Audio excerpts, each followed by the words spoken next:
Es muy probable que ya hayan visto publicidades japonesas. De hecho, muchas se viralizaron por internet. Y a los occidentales, a las personas de nuestra parte del mundo, por lo general le parecen muy raras. Si no vieron ninguna, acá hay un par de ejemplos muy cortos.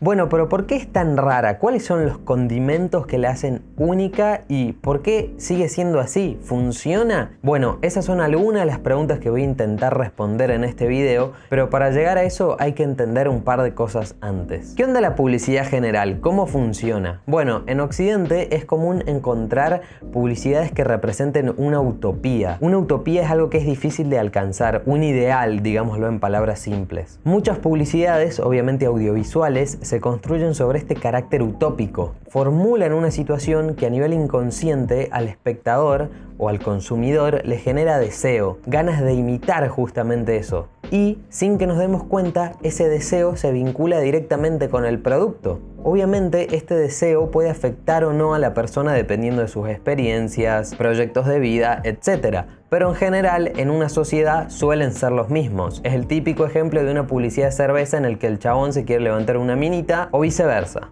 Pero entonces, ¿qué pasa con una sociedad tan única como es la japonesa? Obviamente ese carácter utópico va a ser diferente al de Occidente. Pero ¿por qué Japón es una sociedad tan única? Obviamente responder esta pregunta es un trabajo muy amplio, pero encontré dos sucesos históricos que nos pueden ayudar bastante. En marzo de 1603, luego de diversos conflictos comerciales y culturales producto de la apertura comercial, las autoridades de Japón de entonces ordenaron cerrar el país. Básicamente, Japón se mantuvo estrictamente aislado por más de 200 años. Esto es lo que se llamó el período Edo, que siguió vigente hasta 1868. Por tanto, al no recibir influencias extranjeras, la tradición japonesa se consolidó muchísimo. Estas tradiciones continuaron muy arraigadas más o menos hasta la derrota de Japón después de la Segunda Guerra Mundial, donde Japón fue ocupada por Estados Unidos, vencedor de la guerra, hasta 1952, donde por supuesto llegaron al país multinacionales occidentales como Coca-Cola, McDonald's, etc. El capitalismo, tal como lo conocemos, entró en Japón, y de la mano del capitalismo viene la necesidad de buscar demanda, y la respuesta a esa necesidad es la publicidad. Estos sucesos históricos explican un poco por qué existe en Japón este contraste entre modernidad y tradición, que conviven juntos, y se nota por supuesto en la estética. Para hablar de la estética japonesa me pareció buena idea reunir 3 publicidades y encontrar en ellas las características. Ojo que vamos a hablar de una estética moderna que obviamente está influenciada por la vasta cultura japonesa de añares, ¿no? La primera creo que va a ser la más conocida para varios, o quizás para todos, y es el anime, que también juega un papel muy importante en la publicidad japonesa. Veamos esta.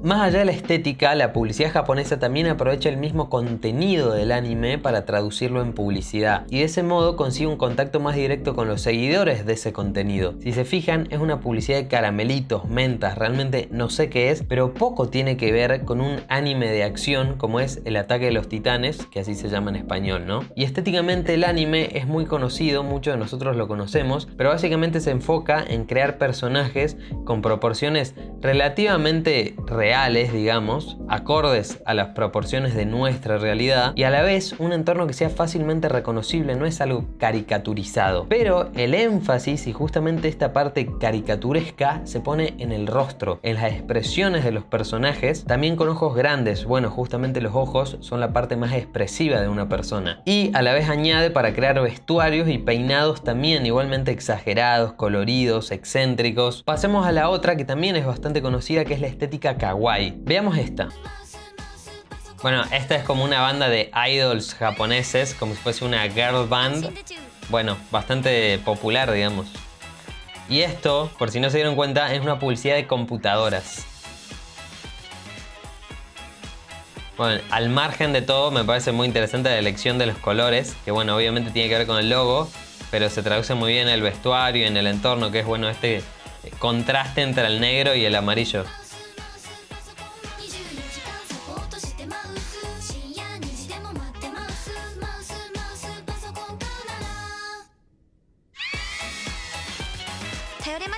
Bueno, en esta publicidad también vamos a encontrar varias cosas de las que voy a hablar más adelante en el video, pero concentrándonos básicamente en la estética kawaii, la traducción al español de kawaii podría asemejarse a algo así como tierno o adorable, y justamente es lo que busca transmitir. Quizás el ejemplo más conocido de todos es el personaje Hello Kitty. Bueno, básicamente un gatito tierno con las expresiones muy simples, las proporciones extrañas, digamos, la cabeza mucho más grande que el cuerpo. Quizás el ejemplo de Hello Kitty no es lo mejor para esto, pero también se le da mucho énfasis a los ojos y a la mirada, una mirada también justamente como tierna, que busca de cierto modo seducir, digámosle. Así como Hello Kitty, también aparecen en muchas marcas y productos los que se llaman mascotas corporativas, que siguen también esta estética kawaii.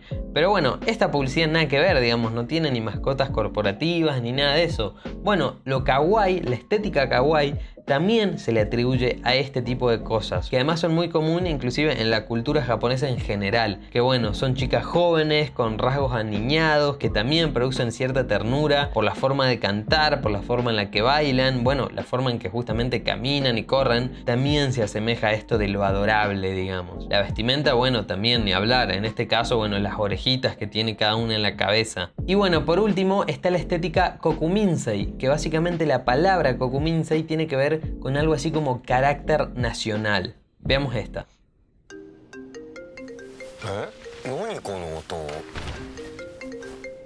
Piensen antes de ver el final de qué puede ser la publicidad.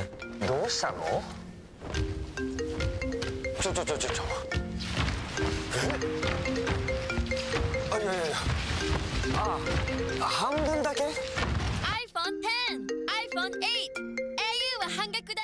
Sí, es de iPhone, pero más específicamente de un servicio de telefonía. Bueno, les contaba que la estética kokuminsei tiene que ver justamente con esto, con la identidad nacional. Justamente Japón, al ser un país tan tradicionalista y arraigado a sus costumbres, la publicidad busca que esa identidad nacional también se refleje en los anuncios. Entonces aparecen este tipo de personajes: monjes, samuráis, templos, el monte Fuji, la escritura japonesa, por supuesto, que también es muy particular. Y algo que aparece muchísimo, y también es un dato que está bueno, es esta flor rosada, estos árboles rosados que básicamente se llaman sakura, muy importantes en la cultura japonesa y que también aparecen en muchísimos productos culturales y, por supuesto, publicidades. Básicamente estas son las tres cosas que suelen aparecer muchísimo en las publicidades japonesas, pero ojo, no es que aparecen separadas, de hecho lo vimos, aparecen juntas. No sería raro, y hay muchísimos ejemplos que pueden encontrar ustedes, en los que todos estos elementos propios del carácter nacional japonés se mezclan, por ejemplo, con lo kawaii, que es algo mucho más pop. Ahí aparece algo raro y que a los occidentales nos hace ruido, que es cómo todo se mezcla tan arbitrariamente. Bueno, pero ¿qué pasa con la función de estas publicidades en el mercado? ¿Y qué onda el mercado japonés? Bueno, hay muchísimos videos en YouTube que seguramente muchos vieron de gente probando distintos productos japoneses, ya sea golosinas, gaseosas, etc. Y van a ver que hay una gran variedad de sabores, de modelos, todas cosas extrañas, digamos. Claro, la oferta de productos en Japón es tan grande que un producto necesita resaltar del resto de alguna manera. Y ahí obviamente aparece la publicidad. Pero claro, todos los productos quieren tener una publicidad para destacar del resto. Entonces ahí se produce una saturación publicitaria increíble. Si ven fotos de las grandes urbes japonesas, caso Osaka, Tokio, van a ver que son calles súper pobladas de anuncios. Es más, hasta recuerdo haber leído un artículo en que la gente en el metro se pegaba publicidades en las axilas. O sea, es una locura. Entonces, es tal la oferta de productos, es tal la cantidad de publicidad,